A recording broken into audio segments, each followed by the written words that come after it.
নমস্কার বন্ধুরা, শিউলি হোম কিচেন্সে আপনাদের সবাইকে স্বাগত। আজ বানাবো ঝরঝরে সাবুর পোলাও।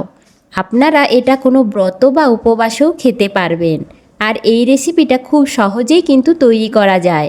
আর আমার চ্যানেলে যদি নতুন হয়ে থাকেন তাহলে অবশ্যই সাবস্ক্রাইব করে দেবেন। আর পরবর্তী রেসিপিগুলো পাওয়ার জন্য অবশ্যই বেল আইকন প্রেস করে রাখবেন। তাহলে চলুন আজকে রেসিপিটা শুরু করা যাক। প্রথমেই সাবুদানা 2 থেকে আড়াই ঘন্টা ভিজিয়ে রাখতে হবে। আর যতটা পরিমাণ সাবুদানা নেবেন, যেমন 1 কাপ সাবুদানা নিলে 1 কাপ জলেই ভিজিয়ে রাখতে হবে। আর এখানে অবশ্যই আপনারা বড় সাবুদানাটা ব্যবহার করবেন। প্রথমে সাবুদানাটা ভালোভাবে 2-3 বার ধুয়ে নিতে হবে, তারপর ভিজিয়ে রাখতে হবে। আর আমি এখানে নিয়ে নিয়েছি দুটো ছোট ছোট সাইজের আলু। এখন আলুর ছালটা ছুলে নিচ্ছি। তো আমি এখানে পুরো ছালটা না ছুলে সামান্য ছাল রেখে রেখে কিন্তু ছুলে নিচ্ছি। এবার আলুগুলো মিডিয়াম সাইজে কেটে নেব, খুব বড় বড় কাটবো না। দেখো কিভাবে কাটছি, এরকমভাবে মিডিয়াম সাইজে কেটে নিচ্ছি। আর আমি এখানে সবজির মধ্যে শুধু আলুটাই ব্যবহার করছি। আপনারা চাইলে কিন্তু গাজর, ক্যাপসিকাম বা নানা রকম সবজিও এখানে মিশিয়ে কিন্তু করতে পারেন। এখন গ্যাস ওভেনটা জ্বালিয়ে নিচ্ছি আর একটা ননস্টিকের কড়া বসিয়ে দিলাম। এখন কিছু বাদাম ভেজে নেব। আর বাদামটা শুকনো কড়াইয়ে ভেজে নিচ্ছি, কোনো রকম তেল ছাড়াই। তো এই রেসিপিটা তোমরা ননস্টিকের কড়াইয়ে করবে, তাহলে খুব ভালো হবে। আর দেখো 2 ঘন্টা সাবুদানাটা ভিজে গেছে। সাবুতে একটুকু জল নেই, পুরো জলটাই শুষে নিয়েছে। আর সাবুদানাগুলো খুব বড় বড় হয়ে ফুলে গেছে। আর এখন আমি কড়াইয়ে ঘি দিয়ে দিলাম 2 চামচের মতো। আর দিলাম জিরে, গোটা জিরে দিলাম। গোটা জিরেটা ভালো করে ভেজে নিয়ে যে মিডিয়াম সাইজের আলুগুলো কেটে রেখেছিলাম সেইগুলো এবার ভেজে নেব।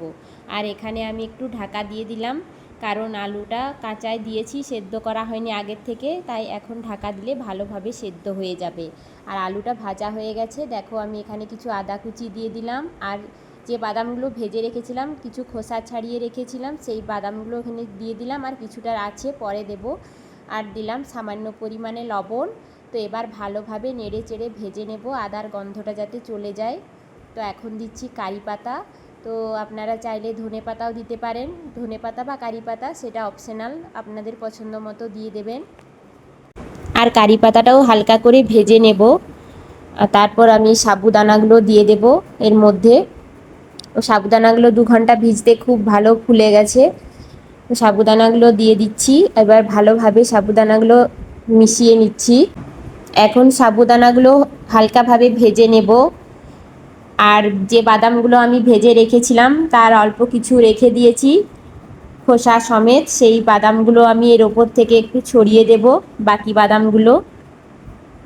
এতে দেখতেও অনেকটা ভালো লাগবে আর খেতেও কিন্তু খুব সুন্দর লাগবে। খুব অল্প সময়ের মধ্যেই তৈরি হয়ে যায় এই রেসিপিটা। তো কোনো ব্রত বা উপবাসের দিনে এই রেসিপিটা করে আপনারা খেতে পারেন। আর আমার চ্যানেলে যদি নতুন বন্ধু হয়ে থাকেন অবশ্যই সাবস্ক্রাইব করবেন এবং পরবর্তী নোটিফিকেশনগুলো পেতে আবার আপনারা বেল আইকন প্রেস করে রাখবেন। আর যদি ফেসবুক থেকে দেখে থাকেন বন্ধুরা, অবশ্যই পেজটা ফলো করে দেবেন।